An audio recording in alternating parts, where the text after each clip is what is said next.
Should you take creatine monohydrate as a baseball player?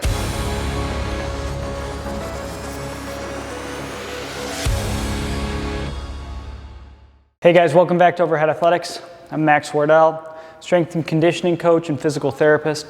My specialty is the throwing athlete and the biomechanics of the throw, but we're going to talk about something that could aid you and assist you in reaching your performance goals from a nutrition standpoint today, and that's with creatine monohydrate. There's a lot of different hype around creatine, and some people think of it like a steroid, and there's other people that say, oh, don't, you're going to damage your kidneys and these sorts of things. So we want to cover that in this video and answer the question of, should you, as a baseball player, be taking creatine? Let's start off with this. A lot of research has come out. We've done study after study after study, and we're yet to show any negative effects of creatine. It's a very benign substance from the perspective of detriment to health, kidneys, anything there. There's never been any research to substantiate any of the claims regarding liver, kidney toxicity, anything related to pathology.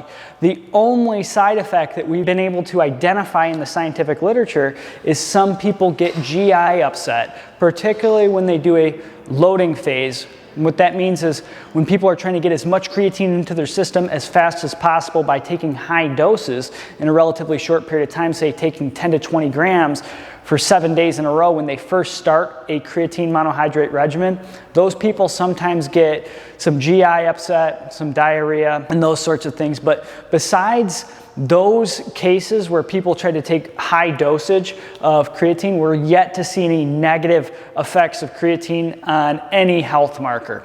And I mean any health marker. And creatine is probably the most researched performance enhancing supplement there is. The only supplements I think that have been researched to a greater extent than creatine monohydrate are vitamin supplements and omega-3 fatty acids, fish oil. Besides that, it's the most well-researched supplement available. And we're yet to see any negative effects of taking creatine besides in those individuals who take an extremely high dose. So once that's aside, the question is, what can creatine do for you? It is going to, number one, increase your intramuscular fluid, the water retention inside cells, muscle cells. And some people say, well, that's a negative, you get bloated. That's complete fallacy. Increasing the water or the fluid inside of muscle cells is going to allow them to, number one, swell, but also take in more nutrients, so they recover quicker. And creatine is actually a form of energy used by muscle cells. The creatine phosphate system, which is your fast, quick, boom, throw a pitch type of system, uses first and foremost creatine. You do a broad jump or a quick jump, that's the creatine phosphate system. So we're actually introducing creatine, and for all you guys out there who don't know where creatine comes from, it's found in skeletal muscle. So every time you eat a steak or you eat chicken or eat fish, you are eating creatine. Now that's in a relatively low dose. And what's generally recommended for people is about 0.03 grams of creatine for every kilogram of body weight. So if you weigh 180 pounds, that's about 2.5 grams of creatine per day, and you don't need to do that loading phase where you're going to over time increase and say over a week increase up to 10 to 20 grams per day. You don't need to do that. You can start at 2.5 to 5 grams per day, and we've seen that's very efficacious in, number one, increasing your gas tank a little bit, or how long you can sustain your top level performance or top level exertion, as well as increasing power. We've seen that in some studies, and decreasing the amount of fatigue. So particularly for my pitchers who are going to throw a lot of pitches over the course of the game, this is something they may want to supplement just prior to the game in a zero vitamin water. Throw some creatine in there, and there's a lot of different brands out there, but what we generally recommend is that you find a brand that's third-party tested and is reliable. The problem that a lot of people have had with creatine in the past is application or supplementation of creatine that's from an unreliable source, that's not third-party tested, that's got a bunch of fillers in it, it's got cornstarch in there, it's got sugars, it's got whatever, who knows what's in it, maybe sand. Some of these supplement companies will even throw sand in there.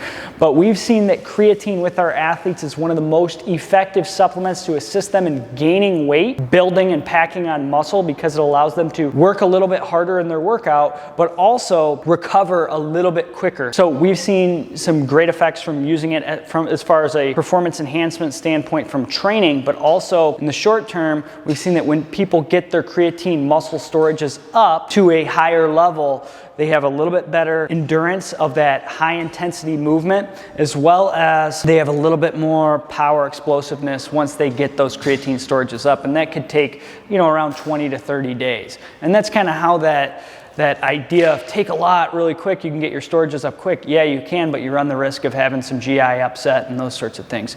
So should you take creatine?